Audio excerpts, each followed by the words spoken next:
Իրանի վրա հարձակումը, փետրվարի 28, 2026։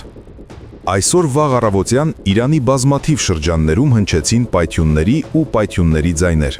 Իսրայելը հայտարարեց, որ իր զինված ուժերը ռազմական հարվածներ են հասցրել Թեհրան, Կոմ, Իսֆահան և Քերմանսահի ռազմավարական օբյեկտներին, կանխարգելիչ նպատակներով։ Պայթյունները ոչ միայն գրանցվեցին կենտրոնական շրջաններում, այլ նաև ծայրամասերում, ինչը զգալիորեն ազդեց քաղաքային տրանսպորտի ու օդային տրանզիտի վրա։ Քաղաքացիները ահազանգեցին, որ առաջին ժամերին զգացվել է հզոր աղմուկ ու պայթյուններ, որոշ դեպքերում նույնիսկ շենքերի ապակիները թրթռեցին։ Իսրայելի պաշտոնական հաղորդագրության մեջ ասվում է, որ գործողությունը նախատեսված էր որպես առաջնային հարված անվտանգության սպառնալիքները կանխելու նպատակով։ Ըստ նրանց, հարվածները հիմնականում կենտրոնացվել են ռազմական, ենթակառուցվածքային և ռազմավարական նշանակության օբյեկտների վրա, քաղաքացիական բնակչությանը վնաս չհասցնելու նպատակով։ Նույն հաղորդագրությունում ընդգծվում է, որ նման գործողությունները հիմնված են վաղաժամ կանխատեսումների վրա, Իրանի ռազմական և միջուկային կարողությունների աճի պատճառով։ Իրանը անմիջապես արձագանքեց, հայտարարելով, որ միջամտությունը խախտում է երկրի ինքնիշխանությունը և մտահոգություն է առաջացնում տարածաշրջանային անվտանգության համար։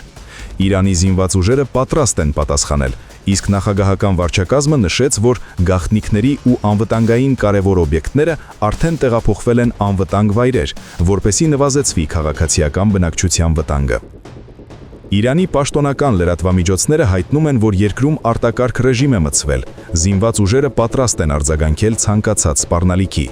Տարածաշրջանային արձագանքները բազմազան են։ ԱՄՆ և մի շարք արևմտյան երկրներ պաշտոնապես աջակցում են Իսրայելին, դիտարկելով հարձակումը որպես կանխարգելիչ գործողություն։ Միաժամանակ Ռուսաստանը, Չինաստանը և մի շարք տարածաշրջանային երկրներ կոչ են անում զսպվածության, դիվանագիտական բանակցությունների և կոնտրոլավորված արձագանքի։ ՄԱԿ-ը հորդորել է երկկողմերին պահպանել քաղաքացիական բնակչության անվտանգությունը և խուսափել հետագա էսկալացիայից։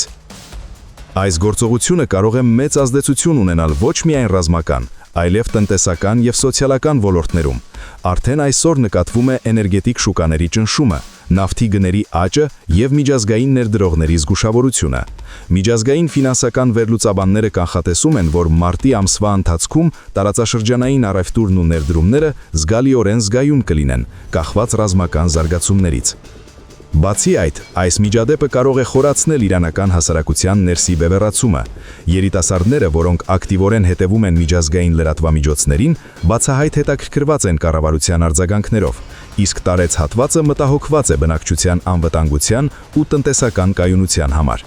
Քաղաքական վերլուծաբանները նշում են, որ նման իրադարձությունները արագացնում են երկկողմի բանակցությունների կարևորությունը, բայց նաև մեծացնում են անհանգստությունը առ այն, որ փոքր միջադեպ ընդլայնվի լայնամասշտաբ հակամարտության։ Այս պահին ճշգրիտ զոհերի կամ վիրավորների մասին պաշտոնական տվյալներ դեռ հասանելի չեն։ Ավելի մանրամասն և հավաստի տեղեկատվությունը կհրապարակվի հաջորդ ժամերին ու օրերին, հիմնված անկախ լրատվամիջոցների հաստատված աղբյուրների վրա։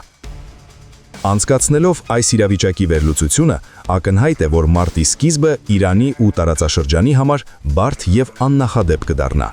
Հետողականության, զգուշության և միջազգային համագործակցության անհրաժեշտությունը այժմ աներևակայելի բարձր է, ոչ միայն ռազմական, այլև դիվանագիտական, տնտեսական և հասարակական ոլորտներում։